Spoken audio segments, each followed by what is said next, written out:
before we talk about the sadhana, one must understand that Avalokitesvara itself, how it came about. I mean, it's a very simple, short story behind that is that our Buddha Shakyamuni, when he was preaching to the public, and one day he was very happy and he was very smiling a lot. He was more than usually he was smiling. And one of his disciples, Kungavo, one of the best disciples, and he asked Buddha that why is he smiling this way today? And then the Buddha said, Buddha began to teach about Avalokitesvara. At the same time, a light rays issues out from Buddha's heart. It goes to the paradise, and where the Amitabha resides, and it touches the Amitabha, and then through Amitabha's heart, the Avalokitesvara came out.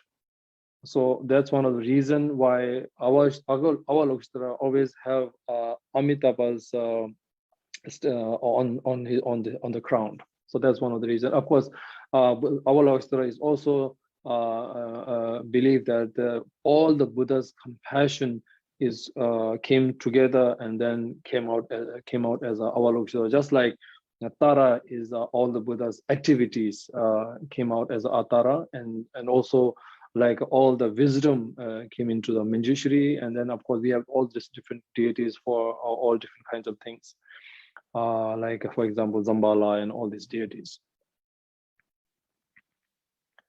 How this the sadhana came about is that Drodha Kajama came about is that during the 13th and 14th century, there was Thangtong Gyalpo. He was one unique, very we have many great masters, but he was one of the very unique ones. Reason being is because he was not just very great master for the teachings, but he was also in a variety of things, not like architect, artist, as a teacher, master. So he was a combination of many things. I mean, his name, if we just translate directly, his name is Thang. Tongba means Thang means great vast land. Tongba means empty, and king of empty land, something like that. But basically, he used to do a lot of meditation, so that's how he got his real name was Zundu. The people, because he did a lot of he was very learned. He was very dedicated learner. So that's why they also nicknamed him as the Zundu king of very dedication. So he was that kind of a person. And also he did many things. For example, he wanted to cross a bridge or cross a river, and the boatman didn't let him into the boat because he was wearing a very dirty clothes, and he was not interested in it. He was really his main interest was learning, education, and practicing. So he didn't care about his clothing, his food, whatever. So he was only into the teachings. But because of his clothing and looks, the boatman didn't let him go into the boat. At the time, also, they were to cross the river, the animals and the pilgrims and the business people, many of them perished because of the water current. Many people used to fall into the river, and because they wanted to cross, then they couldn't cross, and then they passed away, perished in the river. So he decided that he must build a bridge. And you must understand that during 13th and 14th centuries, there's no computer, there's no calculator, there's no this kind of advanced education. So you can imagine that not much books will be also available. So he learned somehow he learned the technique of using dealing with metal. And then, because he was very he didn't have any wealth, he was poor, so he actually found iron mining. So he found iron mining, and also because he needed a bridge, build a bridge. He at the beginning he begged also, but then he realized begging is not much help. So he founded the opera singing, or Tibetan style opera singing was founded by Thangtong Gyalpo, so that he used to organize these performance, and Tibetan about 7 or 10 Tibetan girls, they performed the Tibetan opera, and then he used to generate donations through that, and then he built about I mean, today's time, of course, Tibet and neighboring Bhutan, still you can see these bridges still standing and still working. He built about 50 or 60 odd bridges in his lifetime. And of course, there's also Thangtong Gyalpo's long life initiation, also which he of course practiced, and he lived over. I mean, there's a few different literatures say a little bit differently, but basically he lived over 100 and somewhere around 120 something years. He lived over 120 years, so that's a very big achievement. So he organized a the Avalokitesvara mantra chanting, which is very common, where a group of people gather together to chant Mani mantra for 100 million times. It's called Mani Thongdu. And during that Mani Thongdu, he, in his early in the morning, in the dawn, Avalokitesvara came into his vision and bestowed many teachings to him. Among many other teachings, secret teachings, and this sadhana that we are going to talk about today is one of them. And Avalokitesvara also told him that the Mani mantra will be very significant, especially in how do you say? Avalokitesvara is every deity has the karmic link, right? It works. Especially Avalokitesvara is more towards the Himalaya region, the remote areas. They'll be more effective and more powerful. So as you can see, most of the Himalaya, they chant mantra Om Mani Padme Hum, which is very common all over the Himalaya region. I know I have, when we talk among ourselves, I heard that saying like money is very simple, or it's a very easy. Om Mani Padme Hum is very common, too common. That if you need something more sacred and more, but if you really listen to your gurus, money actually combines all this short 6-word combines all the Buddha's teaching into this 6-word mantra. So it's a very powerful, and it's a, you don't need anything else actually. But this mantra, Avalokitesvara himself said that with Mani mantra, many people will be liberated from the samsara. So at the beginning of sadhana, you will have the refuge, and how do you say? The refuge is actually a very important part of the sadhana. Almost all the sadhanas or all the practice you do, you will have a refuge at the beginning. And whom you are taking refuge is the Buddha and Sangha. And why, you must also understand why we are taking refuge, also a very important part.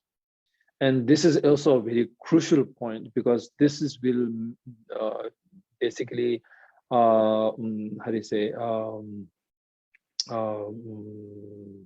determined what kind of practice you are doing.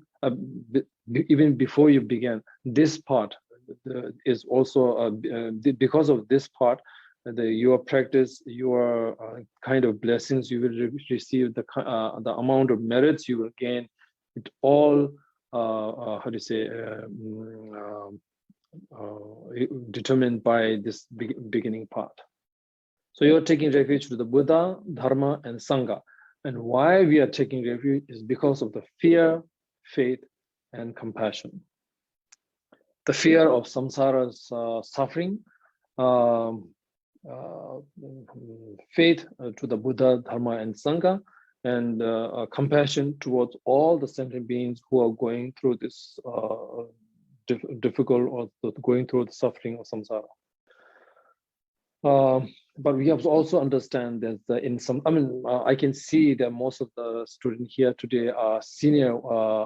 You have been studying for many years, so I'm sure you know this, that we have 6 different realms. We are the human realm, then above us, we have the demigods realm, and then the gods realm. In the lower, there are 3 upper and 3 lower realm in the 6th realm. The 3 lower realms are animal realm, demigods realm, and animal realm, and the hungry ghost realm, and then the hell realms. But if you look carefully, that all of these 6 realms are full of suffering. Although some of them, like for example, God's realm, they may appear outwardly, they appear to be happy and luxury and happy, but if you look closely, they are not. Although the God's realm has a lot of luxury, everything is peaceful, beautiful, elegant, luxury from top to bottom, but they have a limit how long they live. But and towards the end of their life, they have the they can hear that they are going to pass away, and then because they are gods, they have powers, so they can see where they're going to be born next life. And because the entire life they spent in luxury and they're spent in doing all kinds of things, so that's why they didn't gain many merits. Then because of that, they are going to be born in the lower realms. So it's so much fear they have of death. And the demigods realm are full of anger, full of anger towards the gods realm, because they are always fighting with the gods. But because of their merits, they are always losing. So there's a lot of pain and suffering in going through that. Then, of course, we have the human realm. Now, human realm has basically is kie, ga, na, chi, means you are born, you are getting older, then you get sick, and then you die. This is there's nobody is above this. Everybody gets old, everybody gets sick, everybody dies, everybody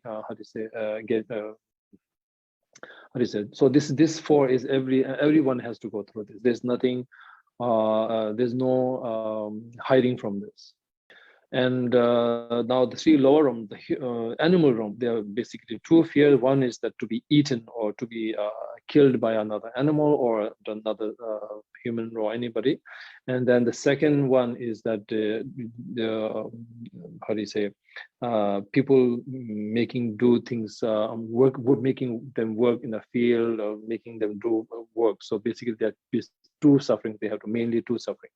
And of course the hungry ghost realm is because of the hunger and thirst, as you all know. And we have the hell realm. Of course, we have the hot hell and cold. It's all suffering. There's no explanation needed there. Now, this although humans are considered, should see the how lower and higher human realms become in the middle, above the animal realm, lower than the demigods. But for a practitioner, as a practitioner, human realm is considered is the best, because we have the balance, the very good balance that we can do practice, we can do we have the opportunity to receive teachings, and so we have the best opportunity. Although all the other rooms may have they have, but very less compared to human. So that's why human realm is considered the best to be born as a Buddhist practitioner. So this is the very common teaching of among. Of course, if you have received, I'm sure you have, most of you have received many teachings, and almost all the teachers will tell you the same kind of give you same kind of teaching. Many of you may be thinking, oh, here we go, we are talking again about the 6 realms, the 3 gods, or gods, and all, everybody suffering. But I believe it is important to listen from time to time, because we forget. Because this we may think this is for beginners or for something simple, but I believe this is the foundation of Buddhism, where you practice. So it is very important. And without any, if you don't have a good foundation, anything, whether you're building buildings or whether you have doing any kind of work, without a good foundation, strong foundation, and this is the foundation for Buddhism. So without a strong foundation, without this kind of knowing and believing, I always say there's two different things. You know, yeah, I know there's a hell realm, I know there's a God's realm, I already know everything. But believing, do you really believe in that? And that's also a very big difference I see. So that's why I urge you to really think about, although this is simple, easy, but is very, very, very important subject that I feel that we are, how to say, neglecting. Now, because of this, you are doing practice, because of understanding, because of the understanding of the world, understanding of the realms, because then when you looked at all different directions and all the different methods, then when you have, how do you say, if you practice, then there is only one way, which is then whatever you do, all your energy, all your belief is going to into one path. So then that will be much more powerful and much more stronger than before. So taking refuge, then you take refuge in fear of samsara and believe, faith in the Buddha, Dharma, and Sangha, and also the compassion for all the sentient beings who are suffering in this. For the sake of all of them, then you are taking this refuge. So this is very important. And for this is the reason now for why, because after the understanding, then for the sake of all sentient beings, then you are going to do this practice. So this is the beginning part. And also,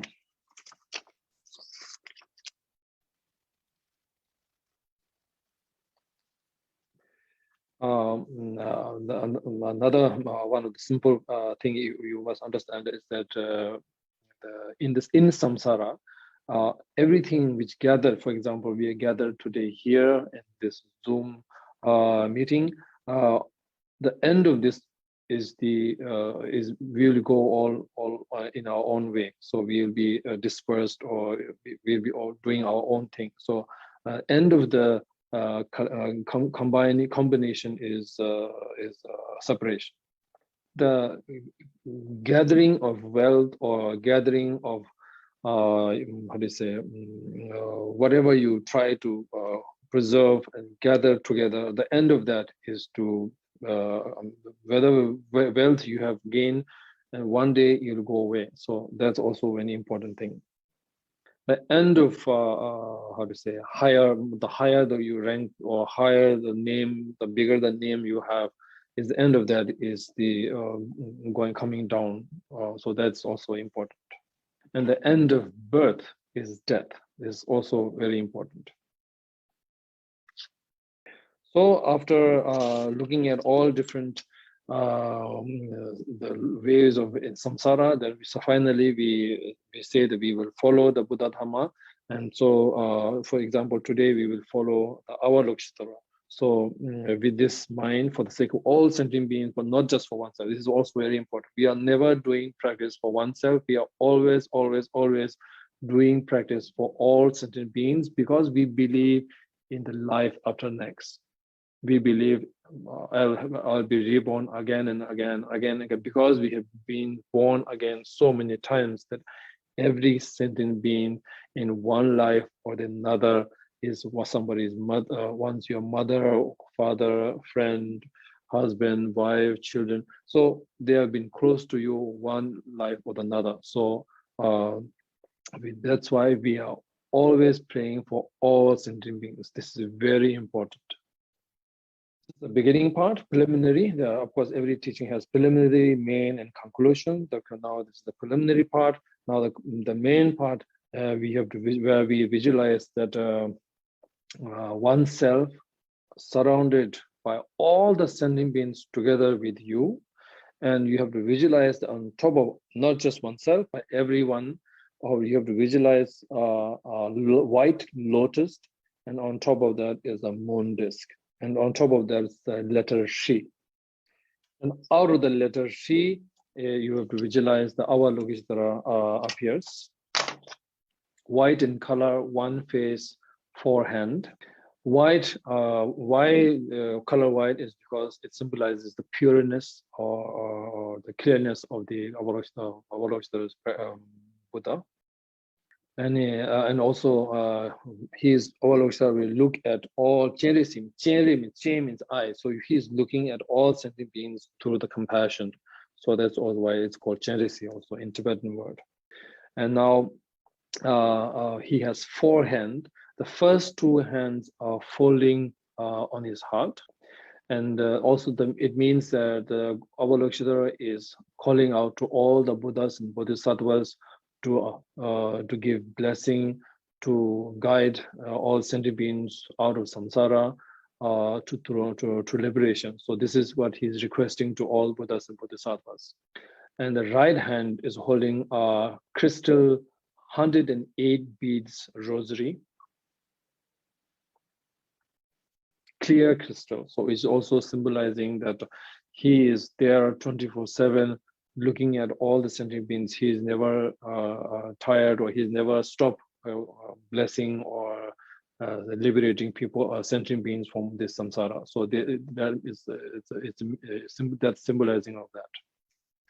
And the left hand is holding a white lotus, and also symbolizing the compassion through the lotus, adorned with many different colorful clothing, with all the different different ornaments.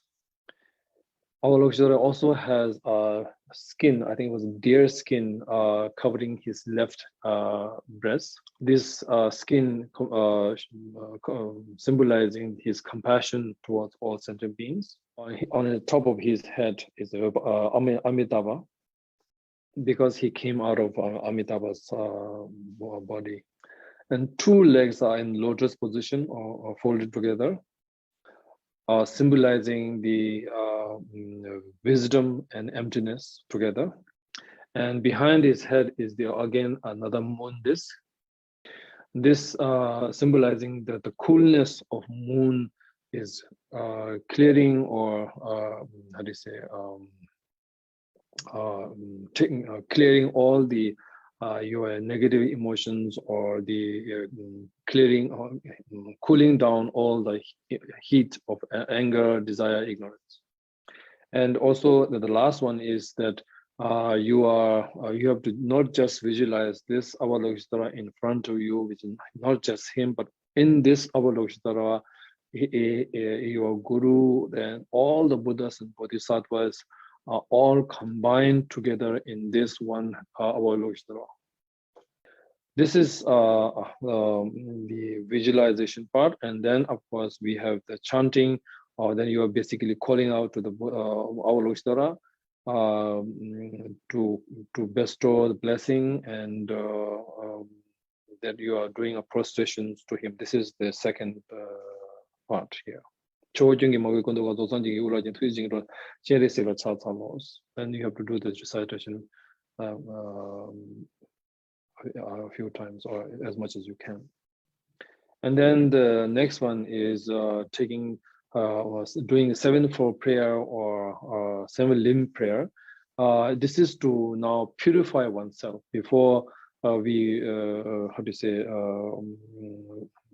do this, the mantras. We are trying to purify ourselves. So this is also a very important purification process. Is basically basic confession is first one is the prostration to the Buddhas and Bodhisattvas, all the Buddhas and Bodhisattvas. And then the second one is to offering of flowers, water, food, whatever it is that you want to offer, music, you are offering to all the Buddhas and Bodhisattvas. And the third one is confession. You are confessing all your sins, not just which you have accumulated in this life, but all the past lives. Also, you are confessing all your sins. And then the fourth one is rejoicing. You are rejoicing to all the good deeds or all the teachings that you have, all the Buddhas and Bodhisattvas you have bestowed, you are rejoicing to that. This is how it works, is that because if you think, oh, they did the good deed, and if we just rejoice, how does it help me? Because then, let's say somebody is giving food to somebody, or poor, or saving somebody's life, or anything like that, and then you say, I feel good that he did that, or he or she did that, so I'm very happy for him. Then I all rejoice. So by doing that, you are actually how do you say, profiting, or you are also generating merits through somebody else's deed. So this is also very important. And the fifth one is to requesting all the Buddhas and Bodhisattvas to turn the wheel of Dharma, to give you teachings, to receive, to give blessings, you are requesting to that. And the sixth one is requesting all the Buddhas and Bodhisattvas remain with us, to give us teaching, to guide us to liberation. So without going to nirvana, to remain with us, to give teachings to us. And the last one is dedication prayer. Whatever merits that you accumulate to you, not just keep it oneself, but for the sake of all sentient beings. So you are just basically distributing all your merits. By doing so, the 1 minute is not like where you have food and you are giving out to people, but this is all inwardly. So the more people that you dedicate, that's why we dedicate to all sentient beings. If you do that, your merit will also multiply many times. If you just do this for oneself, then you're only doing for oneself, so your merit is also very small. But if you dedicate this merit to all sentient beings, your merit doesn't go smaller, but it goes more bigger. So it's also very important. Now after that is to again prayers. You are calling out that your guru is whoever your guru or teacher is, that he is also Avalokitesvara. Your deity is Avalokitesvara. You are seeing everything as Avalokitesvara, and you are everything to us. So please liberate us, Sara, and or bring us to you, or to oneself, to your close to you. So this is the prayer that you're doing, and it's a long prayer. In between you have many mantras. Basically you are talking about yourself, different realms. So each realm has one sentence, so basically the same thing.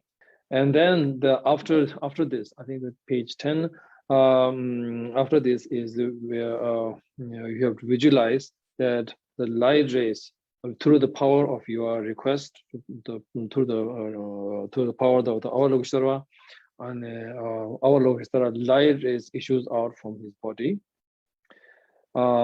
That touches, when the light rays touches yourself, it purifies all your inner negative emotions, and through the power of this light rays, everything outwardly, everything becomes into paradise, or the Devache, where the paradise of the Amitabha, and all your everything dissolve into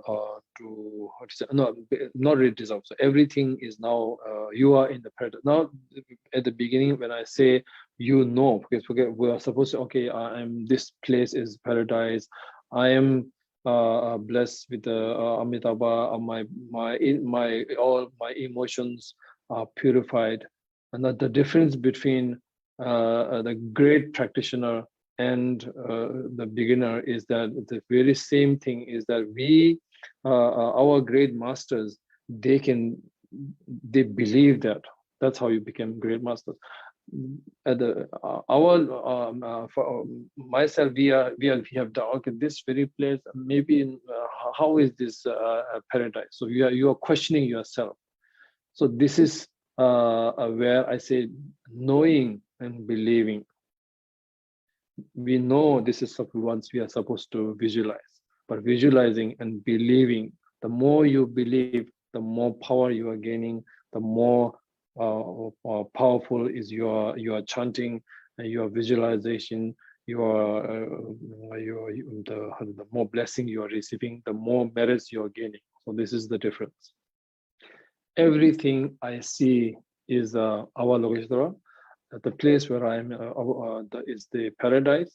Every sound I hear is the Mani mantra. So this is also very important.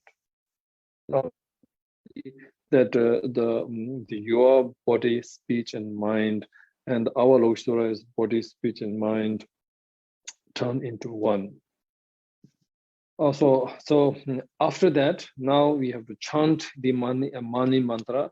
At the beginning, I said that Mani combines all the Buddhas and Buddha's teaching. So now I will tell you a reason why. Because Mani has 6 words: Om, Mani, Padme, Hum. 6 words. Now Om, meaning of Om also is basically 3 words: A, U, Ma, Om. So 3 words also means your body, speech, and mind. This is symbolizing that. Mani means jewel. Mani means also the method. Mani also means that there are many Avalokitesvara's body, and then one of them is holding the jewel. So there are many. You can basically is the one thing you have important to remember is this is the method. Mani is also the jewel and also the method. This is you have to remember. Padme, as I said, that one of the Avalokitesvara is holding jewel, a wish fulfilling jewel, and one hand is also holding lotus. So this symbolizing that, and also another symbolization is Padme is how to say wisdom. The meaning of Padme is also wisdom. So Tabta Shirap, your method and your wisdom. All the Buddha's teaching is all about method and wisdom. So that's why it's considered that Om Mani Padme Hum holds all the Buddha's teaching. Last one is Hum, which combines the wisdom and method. So it's like a bird cannot fly with 1 wing. You need 2 wings. So just like that, you need wisdom and method to work together to get you out of this samsara, to liberate. Another simpler way of explanation is Om Ahom means body, speech, and my body, speech, mind through the wisdom and method liberate me out of this samsara or bring me to you. So this is a very simple, very easy, but very powerful, combines all the Buddha's teaching is all about wisdom and method. He is trying to use different methods, different to teach you with his great wisdom. So this is basically Om Mani Padme who holds all the Buddha's teaching. So it's a very powerful, very easy. But I believe that many people neglect this because it's very easy, because it's very common. But when it comes to teaching, when it comes to practice, there is no such thing as simple or easy or common. So everything is as powerful as this. The power of, we have different deities, we have different practices. All of them are different methods. There's no more powerful, less powerful. Oh, my deity has 6 hands, or my deity has only 2 hands, or my deity has big, tall, or my it doesn't matter. It's all about how you do your practice. We have many deities because we think we are different.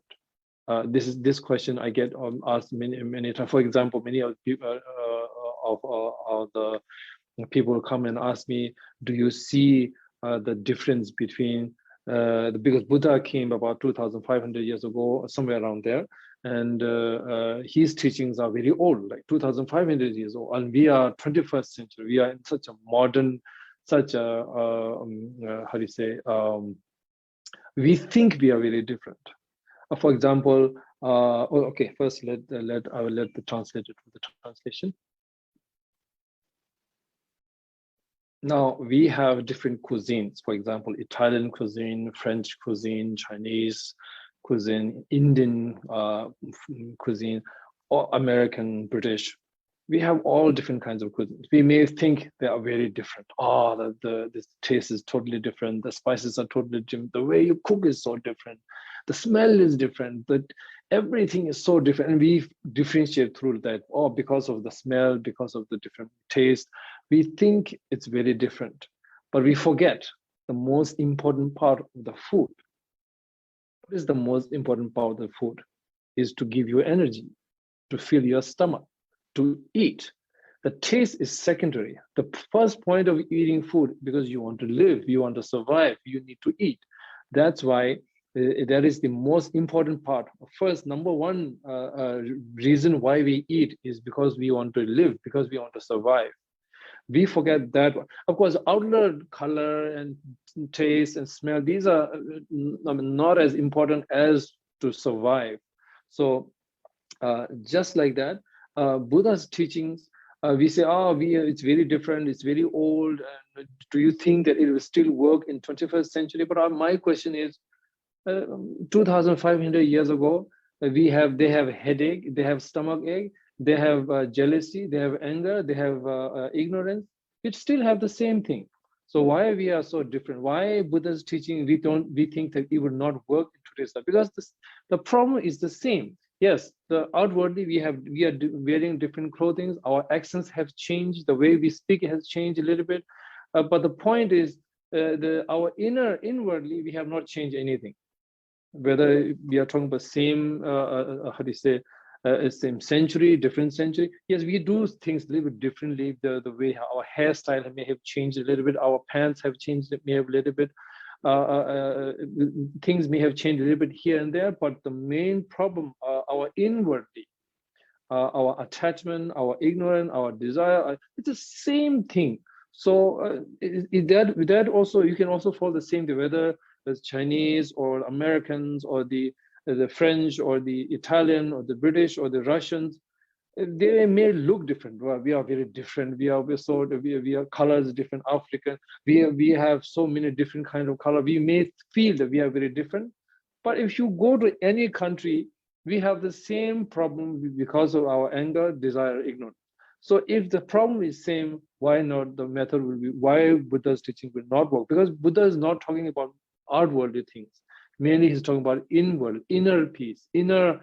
Because once you have control over oneself, it's all Buddha's teaching is all about oneself and one's more controlling our mind. Because everything you see, you feel is through how you feel and how you see through inwardly. Your mind is telling you it's good. Your mind is telling you it's bad.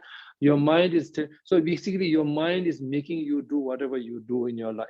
So if you have control over your mind, you have control over all the world, or entire. If you are, no matter what kind of situation, no matter what kind of a difficult, worldly, difficult time you are going through, but if you have control over your mind, then there is there's no bigger problem. Then everything is almost, because that's why I always feel that our great masters, the great. You never see them in a rush. You never see them doing fast and doing things in a harsh or doing because they are always, their mind is always controlled. Their mind is always going in the same speed, same pace. They are not worried about a small here, which we are doing for simple things, the small things. We get angry, we get emotional, we do, and because of these things we let ourselves affected. That's why we do actions according to that. So once you control your mind, And Buddha's teaching is all about how you simple. He may talk about outwardly different things, the mountain, the give you many. These are all methods. These are all methods. What he's trying to teach you is basically inwardly. Finally, it comes to oneself, and then finally it comes to the attachment. And finally, it comes to one's attachment, toward oneself. Everything. Once you control yourself, then you have the power. You are basically liberated. If you put it in a simple word, liberation or the Buddhahood in a very worldly way. If I say that once you control your mind, and not just for 1 second or a few seconds, but if you can keep it in that way, then that is the liberating yourself. Liberation does not mean that you are going into a different planet or different next life or this thing. So it's all about once you see the true meaning of life, once you see the that's why I always say, we know all this. All the students we have today here, thousands of here, we all know why we are here, because of our anger, desire, ignorance. There is no question about that. Anybody who have received teachings, they will know this is the reason why we are in samsara. But because of how much we believe in ourselves, and our practice is affected by that. Oh, I'm just a simple person. I am just a normal person. My sadhana is just, I am doing it at my home, simple home. It doesn't matter whether you're a big home or small home. The point is that because that's, I believe where it's coming from is because we know ourselves. I know myself. I cannot tell you how you feel because I cannot see your mind, but I see myself. I can feel my own mind. And I know how ignorant I am. I know how emotional what kind of desire, anger, or ignorance, all is going through him. I know, I can feel it. So that's why you feel, oh, I'm not such a great person. I'm not a good person. I'm a very simple, minor person. And I've been speaking this to many of our students, as much as I can. I tell this again and again, that there is no such thing as simple, or there is no such thing as normal practitioner. As you are doing your practice, you are already on the right path. You are already trying. You are trying, or already trying. That is a very, very big step, what you are trying. So whenever you do your practice, whenever you think of doing meditation or doing meditation, so you have to believe 100% that your practice will help all sentient beings. And this is the one step, because you cannot take 1,000 steps at the beginning. You have to start from one step. One step becomes 2 steps, 3 steps, then you will accumulate till you reach the 1,000. You cannot just, first step is 1,000 steps, cannot be like that. So your first step is the right path, right step. So it is very important you believe in oneself, because we must Buddhas and all these our masters who came to into samsara to teach, they did not teach everywhere and everything. They checked, because they checked and felt and saw that these people are worthy of our teachings, or worthy of teaching. If you are not worthy, you will not be receiving this teaching. So you have to also understand that, for example, today's this teaching, how do you say, Tujin Thangtong Gyalpo, he believed in us. He believed in all of us. He put his trust, and the teachings that he have received through our Avalokitesvara, directly from him, he decided to share it with us. I believe that is such a how do you say, the honor and such a the respect. It's such a belief that he have shown to us. Now we have to show, if not all, a little bit of belief in ourselves, right? You have to believe, because your guru believed in you. Our Thangtong Gyalpo believed in you. Avalokitesvara himself believed in you. He knew, of course, I'm sure, and I mean, I know that Avalokitesvara believed in Thangtong Gyalpo, and knowing that he will give to other people, all these his students and all the followers in the future, they knew they are Buddha. They know all the past, future, and present. They know everything. So they knew that you are going to practice. So if Avalokitesvara didn't believe that in the future these students are not worthy of my teaching, he will not pass it on to Thangtong Gyalpo. This is also very important, I think, how do you say, because we cannot talk of our Buddhas like a normal person, right? Like, oh, if I don't tell him, he doesn't know. If I do this in or if I do a little bit drinking sometimes, if I do a little bit naughty things here and there, or he doesn't know. You cannot. You are just lying to yourself. If so it doesn't work that way. You have to believe 100% that your guru is the Buddha himself, and he knows everything. And Buddha, Avalokitesvara, they are always there watching over us, because it's just that our karma that we cannot see them, because it's our karma. We have to merit more, gain more merits to see them, to receive them, seeing directly to them. But for that, we have to practice, and we have. If we can't see them, that doesn't mean that they can't see you. They are not with us. They are always in all 10 directions. They are always there. And all the different, outwardly they are different, but inwardly they are all same. In just a few days ago, I was doing Guru Padma Sambhav's practice or the teaching, and there, when I was reading that, it says that he is always there. He said he is always outside the door. It's just that when you open the door, he's there. He's always there.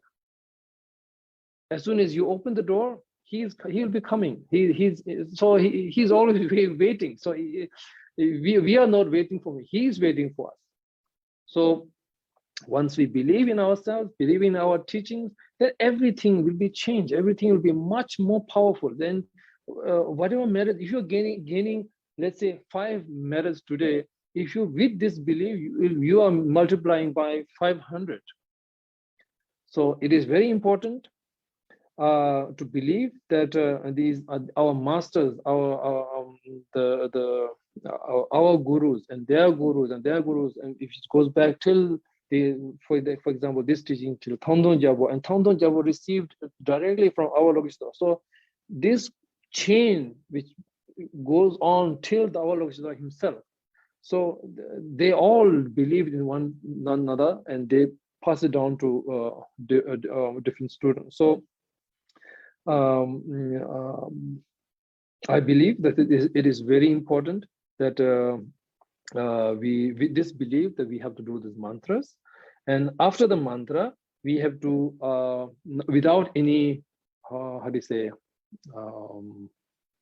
attachment, or I have received this teaching, now my body and my mind and my speech are as powerful or as same as the Avalokitesvara. So without any how do you say hiding attachment, without any with control your mind, without any ego, without any attachment, we have to keep our mind in a very calm way. And if some emotions or some thoughts arise, you have to notice that this is a thought, and this is I felt that, or I knew that. Then it will go down, it will come down, and you basically with that we have to meditate on the on emptiness. Sorry, I think I will let this translator do the translation. Maybe too long. Okay, now this is up to here is the main part of the sadhana. Now the conclusion part is basically you are calling out to the Buddha, Avalokitesvara, and you are requesting that all the sentient beings to bring us to you or to liberate us. This is the dedication prayer, which is also a very important, as I said, to multiply your merits. You are dedicating all the merits, whatever you have gained through your practice. During this practice, you are dedicating to everybody. And this is the completing the this completes the sadhana. Now also I was asked to talk about the pandemic. I don't think there's as a Buddhist practitioner, there's not much special going on here, because death and sickness and getting old and dying is always there, even before the pandemic, even during pandemic, and after the pandemic also it'll be same. It's just that our karma, depends on our karma, we'll survive this, and it's all about karma. You are alive because of three reasons: karma, your merits, and your merits. Yes, your life, your karma, your merits. These three things are keeping you alive. If one of them or two of them are on the low, then you can do life releasing. You can do practices, Amitabha practice. You can do all kinds of to get more of them. But if all three exhaust, there is nothing. No Buddha, nobody can do anything to keep you alive. And there are two kinds of karma. We have individual karma and the combined society's karma. Of course, this is you can say as combined all the people's combined together our karma that we have to go through this such a pandemic, and it's just that we have to accept Buddha as a Buddhist teaching, as a Buddha student, as a Buddhist follower. We believe in the truth. We believe in the reality. We believe in the way of life. So we just have to accept that, and then we have to go through that. Long ago in Sakya, there was a great master. He did not just follow Sakya. He also followed other other masters. His name was called Mochutome. He was a great master, and one student or one master or other masters asked him what to do if I get sick, if I am not sick, if I am wealthy, if I am not wealthy, if I am dying or death, or if I survive. So what do I as a practitioner, what should I do? These are the questions they asked. And Mochutome said that if you are sick, or if you are sick, then how you should go through that is that you are sick because of one's karma. I am sick because my karma has because of my previous things that I did. Because of that, I am going through this suffering. And now you have to think that actually, it's in a one way of thinking, this is a good thing, because when you are sick, that means you are now bad karma is dissolving, because the more you suffer during this life, that means your bad karmas are going out. You are finishing. So your next life, you have less bad karma. So it's one way, it's a good thing that the suffering that you are going through, you should rejoice that my suffering, or whatever disease you're going through, whatever sickness, pain you're going through, you have to rejoice. I'm sick. Now my karma all the bad karmas are going out of my system. So this is also, you have to rejoice. If you are not sick, of course, this is a very good thing. Then you can do practice, you can receive teachings, you can do all kinds of good deeds. You're able to. One person who is not well, who cannot who is sick, you cannot do anything. But when you are not sick, then you can do all these good deeds. There's a chance for you to do these practices and accumulate these good deeds. Now, if you are wealthy, he said this is a very good thing. Now you can donate. You can donate to the poor. You can do a lot of good things. You can accumulate more merit. This is a very good thing. But if you don't have any wealth, if you are a poor person, again, you should be rejoicing, because of wealth, the amount of ego, the amount of problems you face is not there anymore. You don't have to worry about all the houses you have, all these big cars, how many cars you have. You have all these emotions you have to go through because all of this wealth. You don't have to worry about that. And then you can do your practice. If you have wealth, of course, again, you can do life release, feed the poor, offering to the deities. You can do a lot of good things. So both ways, this is a good thing. So this is again what he said.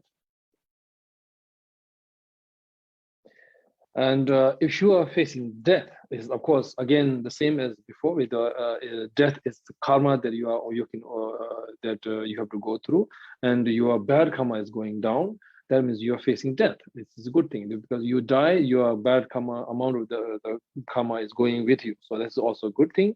If you are not dead, if you are alive, again, it's a very good thing that you can do practice. You can do all kinds of things. When you are alive, you can do things. When you are not alive, you can't do anything. But at the same time, with the death, the amount of bad deeds that you have done is also coming to an end. So it also that's a way you should rejoice your life.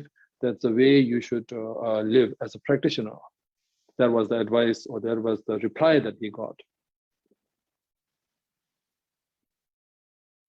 And finally, I would like to say one thing that the great master Shantideva said. Shivatsu, Kenji Shivatsu, he said, if there's a solution, why worry? Because we have a solution. If there is no solution, why worry? Because there's nothing you can do. So both ways, there's not to worry. You are in a good hands. You are a practitioner. You have great master. You are able to do this. So I think I have bored enough for one day. Bored you enough for one day. So I will leave you with that. Thank you very much. Thank you, Rinpoche. I would just like to bring to your attention, some students in the chat have requested the reading transmission of the sadhana.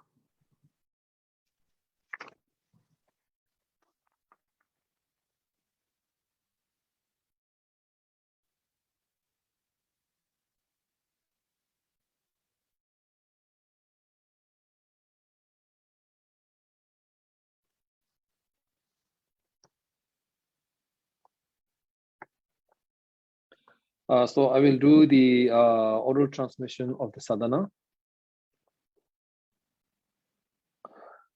Sashi Peshu Shushin Medoda Rera Rensheni de Jamba de Sanje Shindo Mide Boye Rogin Namda Shindo Chubar Sho or Namgada Simjantam Jigi Tondo Tojalana Majeva Yanda Wanzo Sanje Yegovaram Boche Jineja Tongi Vacha Ti Chitulong Samosan Late Sushindo Nyamso Lawan Jo Nyamba Sambo Chanjuki Choto to Jabasa Tame Sampar Nawan Sho. De tuje chimbo gomde dundro roden khaja mo sho so Chenrezig gomde ne thombo sa ja thombo ja sem sanje chudan so ge chonomla chanju podo dane ja su che da ge jin so ge be chonom ge rola penje sanje robor sho le som la je ne da lo khaja sim jin ge chu pe gan ta yo de chile khajo Chenrezig Kasa wese nga den zho zezong tuje jenje si shashi thangbo taja ze yoni she chen pe gar nam tadan rin jen jinge zhe rida pa pe do yo so ba me be u jen jen shimyen do je ju rong shuo jimen da jeb de ma jem de gun du mo wo ro ju ro jo gu yi jing ge ma ge kun do ga so fa ni ge wo la jen tuje jing ro la se Chenrezig lan cha za lo she jin ne sa yen la den ba ne pa ba Chenrezig wang da chu chu song ju ba ye ya wa se je tam je la gu ne ta cha za lo me do du be ma me je Shase Romola Soba, Ngajo, Jedunebo, Pave Soji Shesu, Toma Mina Tate Paramige, Jusan Samenga, Shaparji, Ninda, Ranja Chunzo, Sem Soji Wala, Soba, Tazungiwa Chizaba. Sunam Lani, Daira, Simjanam, Kisambata, Louis, Rachitawa, Chizon, Montevay, Chuju, Kolo, Cordoso, Koa Chizema, Dombara, Yangimita, Tuji, Donga, Jaso Chimay, Simjanam Rasisu, Tagisanam Chizaba. Tamje Janjo Jujune, Rimbo Modo Joy, Remebo da Juroji, Dona Gelombe Makabu, Totan Cheresi, so Debni, so the Solama Cheresi, so the Soyidam Cheresi, so the Sopajo Cheresi, so the Sochakuchigan Cheresi, so the Sochang Cheresi, to just Sonji, to Jen, and Tomiko, Tomet.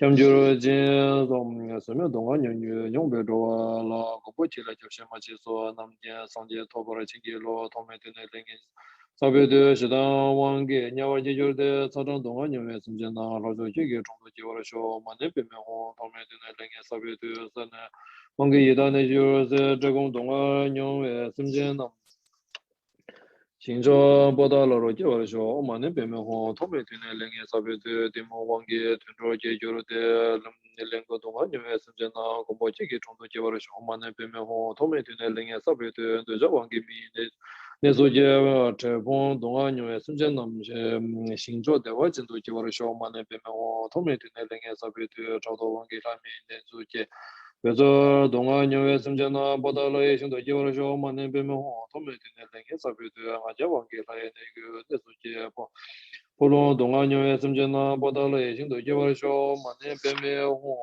다니 계신저 동제도 제레스원 제바 송바이 마다 시기로 농조에 송조 이조 조조 예월쇼 파조 제라서 다베드 다게 되저 조에 조나 레르르 랭게벨라 조에도 초동데 버쇼 제다 테라지 소다베 바베골라에서 저 마다 레나 조셰장 진의 대화진 계신 나도 나주 제로 링에스 링화섬 제레스원 고송도 Nangda ridong yeme gyuro che dun gom shin do mani pime hong chi zhub de tao koro song mi do be rang or nyambara sha da shin lu na pa be gu cha pa zha yi zhu be yang cha do yi she chen be long ge wa de nyu do da je le zang wang zhu jun de zhuwa ji nyam ma lu pa ti sa lang gu bra shuo tu ji chen be gom de zhu de ka jia ma ji de zhu jin tang dong jie be song qin ji la jie no sa wa mang ga lam 근데 예수님 지다 당당하지 저도 저거 미선 리드 포 요마다 대화 진도 제데 주데 기버셔 통마 다도 사주도 사주럽네 두배 조주랑 랑데 제버셔 손놈데 담제 시바니 통네 제변 전남 반제 제가 나제 바로 두바이 집에 손련도 로바로 쇼 나서 thank you. Long life prayers will now be offered by Jamyang Losal and Sylvia Yu.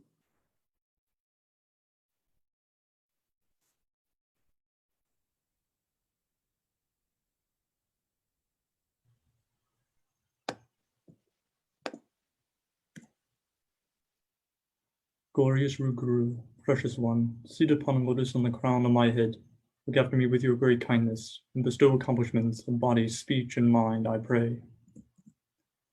For this realm encircled by snow-covered mountains, you are the source of every benefit and bliss without exception.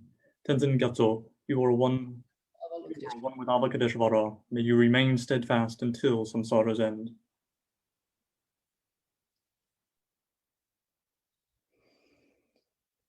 In immortals lie protected will, seven I one granting deathlessness, great assemblage granting deathlessness, grand attainment of immortal life.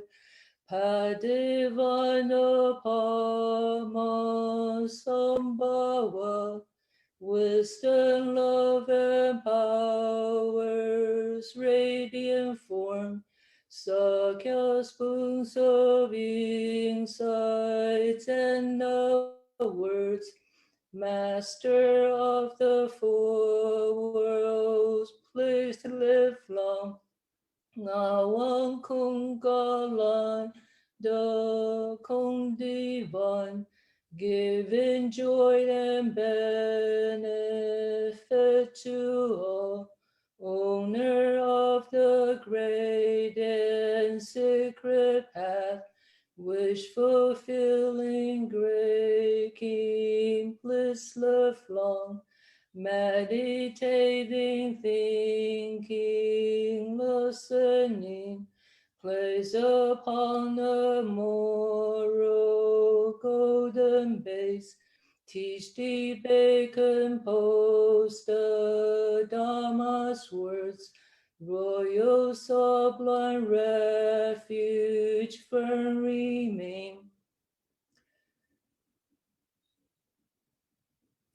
Second Buddha teacher, Valamdre, valid path the Buddha taught through speech, teachings of the Sakya founders five. You who teach like Buddha, firm remain. Having come, you beautify this world, holding Sakya's power temporal, radiating Sakya's Dhamma works, Vajra like three secrets long remain. Triple gem and teacher, kind and true, Idang and protectors for the mind, profound and unchanging, sublime truth. By these powers our hopes will be fulfilled. Lord of the limitless majesty of perfect life, Amitayu, goddess who grants perfect longevity in Vajaya, perfect deities, siddhas, and vidyadharas, grant sublime accomplishments, perpetual and perfect. Powerful voice, sovereign master of the Bhumi, endowed with the 10 powers, Lord of all learned ones, whose intelligence brings complete joy to them all, great guide to samsara and nirvana, best of all guides, foremost among guides, powerful conqueror, mightiest of conquerors, please live long. The precious treasures of the body, speech, and mind of the Buddhas of all directions and times are gathered in you, fearless one, whose Vajra-sharp lucidity shines forth, that the radiance of your enlightened activity may permeate the world's 3 realms. Son of the gentle protector's teachings, please live long. Your miraculous wisdom is unimpeded in all reaches of knowledge, and visibly to the fortunate, even if not to those less endowed. You, Lord, are inseparable from exalted Manjushri, line of speech, please live long. Immaculate in the 3 trainings, you have perfected knowledge in all its aspects. Protector and refuge of beings, endowed with the cooling rays of compassion, reservoir of the powerful nectar of many noble intentions, mighty Lord of Buddha Dharma on the crown of our heads, please live long. Atop the golden climbing vine of the gentle protector Siddha family, ruler of the kingdom of the 4 kayas through the pathways of the 4 emotions, you are the jeweled flower, Lord of the wheel, embodiment of all the ocean-like tantras, please live long. Golden Chakravartin of both secular and dharmic activity, may you, who reigns with the 7 jewels, be constantly supported by the masters and Vajra guardians, making auspiciousness and virtue continuously blaze. From the treasury of attainment, grant the blessing of long life deities, ocean of the gurus and siddhas, please you grant him immortality. Kunga, nature of the triple gem, you have Kensei, 3-fold qualities, emanation of pure Kun lineage, head of Vajra holder, please live long. Master of the conventional truth, Siddha of the seeing ultimate truth, you who have the compassion to guide, heart of Buddhist teaching, please live long. Sachin-like sees non-duality, Sakya Panchen-like and omniscient, Chugyal Pakpa-like a great power, the holder, the holy successor, please live long. By the power of the pure intent, by the truthness of the triple gems, by the gracious of the sublime words, live long and flourish activities. Vast treasure of heroic Manjushri's courage, abundantly piled together in one place by the beautiful Saravasti, the son of the teachings of Mahayana, the collective wealth of the Dharma, you dispel the darkness of the world, stay with us, we pray.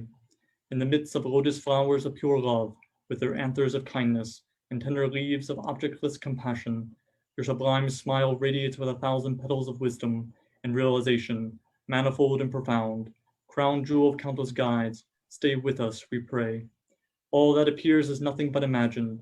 Owing to its dependent nature, it shines forth as the play of the mandala of the 3 seats. Its true nature, the perfected, is the enlightened awareness of great bliss. Upholder of the secret doctrine, you show the purport of 3 characteristics. Stay with us, we pray. You are sublime jeweled tree of the 3-fold discipline, nursed by the fertile ground of the 2 accumulations. May your holy body, laden with fruits of the 2 benefits, accomplish the 7 qualities of the indestructible Vajra. May the cool Himalayan winds of this one pointed supplication stir the blue cloud banks of your caring compassion, to shower a rain of nectar of the two accomplishments, bestowing the supreme maturation of the excellent fruit of the four kayas. Through the blessings of an ocean of divinities of longevity and mortality, coming from the celestial race of luminosity, you grant the glory of great bliss. Wealthy with the vast activity of tantric vidyadharas, chief among dakinis, we supplicate you to live long. Protectoress of the Dharma and of beings, you arose from the lineage in the teachings of revered Sakya, which is the radiant sun of the enlightened one's religion. Turn fully the wheel for attaining deathlessness and ever increase your twofold work for the Dharma and for beings. Traversing the path of deathless freedom, ripen your mind and acquire the fortune of liberation. May you gaze directly upon the face of reality and dwell always in joy that does not fail. Auspicious source of all good qualities, auspicious great being, Manjughosha, auspicious emanations from the immortal clear-light gods, auspicious divine lineage, pray long endure. Luminous great light, blessing of the victor, illuminating the three worlds by the appearance of your power. Luminescence, victorious over the darkness of ignorance, radiant Kun lineage, pray long endure. Region of the sage in the north of the earth, thus widely praised by all the scholars and siddhas of the earth. The Sakya lineage is master of the doctrine on the earth. Pray long endure as the protector of disciples on the earth. From among the many upholders of the doctrine, beautiful ornaments of the sage, there were many saints, such as the 6 ornaments and the 2 excellent ones. The Kun lineage is the ornament of the doctrine, and living beings in the degenerate age. You, praised as an ornament by the victor, pray long endure. May the Sakya lineage, which appears as a succession of scholars and siddhas, having appeared continuously and rapidly, appearing for beings as an ocean of riches of samsara and nirvana, appear here now as the wish-fulfilling gem of supreme liberation. By the blessings of the triple gem, by the power of the virtuous ones, Dhamma holders, Lana Manjushri, live long, may your deeds like the Buddhas grow. Praying for our teachers' perfect health, praying for our teachers' ageless lives, praying that their works will grow and spread, not to part from them, oh bless me please. May they have firm lives, mountain-like, may they hold the teaching stellar light, may their fame and glory stretch through space. Through their good works gain we happiness. May the glorious lamas remain for long, and the myriads of beings know happiness and joy. May I and all others gather merit and purify defilement, and quickly reach Buddhahood. May the lamas, lights of the Dharma, remain for long. May practitioners of the Dharma pervade the world. May benefactors of the Dharma be prosperous and wealthy. May the Dharma itself flourish for long. Through this virtue may I attain the state of omniscience, and thereby defeat the foes of downfalls. May I liberate beings from the ocean of existence, where the waves of birth, old age, disease, and death roll violently.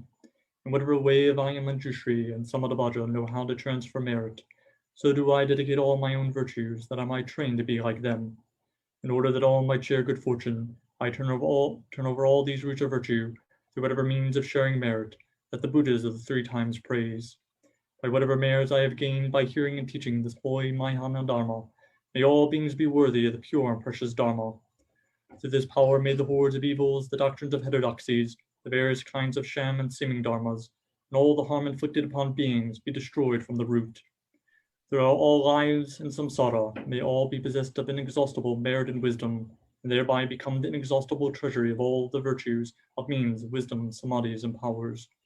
And the Sakya teachings which illuminate the doctrine, and our excellent protector guarding the northern regions, increase in this land of glacial peaks, which is filled with an ocean of learned and realized masters. May the spiritual and secular influence of splendid Sakya, the Vajra seed in the center of glacial Tibet, increase. May the hereditary lineage of emanations continue without break, and may all its activities equal the expanse of space. Teacher of beings, Pandita, Dharma King, Lord of knowledge, Arya Manjushri, may all be auspicious with the teaching of the second Buddha, the glorious Sakyapa, remain for a long time to come. Vajradhara, embodiment of the three secrets of all the infinite Buddhas of the 10 directions, heralded by the Buddha, Kongazampo, may all be auspicious with his teaching, remaining for a long time to come. Can I request if you could do the Jizun Kusho's long life prayer if you have? Oh, Rinpoche, we had done it in English. Oh, okay.